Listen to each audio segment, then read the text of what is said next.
Lalli, þetta var bara ansi bara sættir í kvöld. Já, klálega. Þannig hverju viltu þakka sigurinn fyrir fljótu bragði? Bara liðinu mínu, sko. Ég meina, þú veist, frábært fyrir utan kannski svona 6 mínútur fyrir leikluta.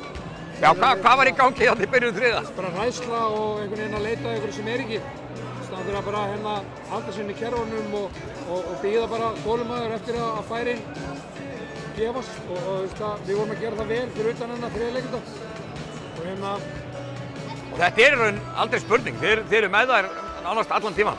Já, fyrir utan þetta þriðja leikluta, það kom með gott comeback og við vorum ekki að löfa tilbaka og það refsu okkur vel fyrir það og þessi kraftur í Þórstöðunni sem hefur verið bara lengi vel en sýndu það hann og fengu að njóta sín í því mómenti hann í þriðja leikluta.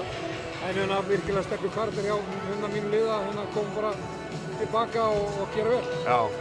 En náttúrulega í þetta fyrra náttúrulega mætist þið og þá svona áttu nú margir von á ykkar sigri en því var jafnvel snúið við í kvöld, þannig er þetta ekki bara dálítið sætt hent núna? Jó, klálega, það er svona payback og líka kannski bara, þú veist, hrósa á íslensku stelpuna kannski svona, þú veist að þær eru að stiga upp og þóra og taka þátt í sem við erum að gera, þú veist, virkilega ánægð með það og svona skorið að dreifast vel sem er mjög jákvætt og það er ýmislegt jákvætt sem við getum tekið úrslum.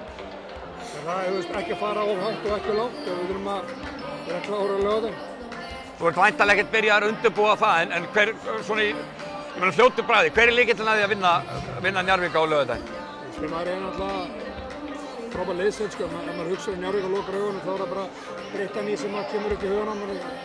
Það er ógeðslega góð og búin að vera svona, þeirra drifkrafti sóknarlega og liðin að pröfa ýmislegt á hana en það er ekki gengið, hún er bara frábær. Þannig að það er kannski svona einhvern veginn að reyna að finna einhverja lausning gagnvart henni en ég efast ég geri það. Þannig að það er kannski svona liðsheildin sem þarf að stíga upp og varnarlega líka báðum möndum allans. Þannig að já, ég er ekki bara undirbúið það en samt pínu farin að hugsa út í það.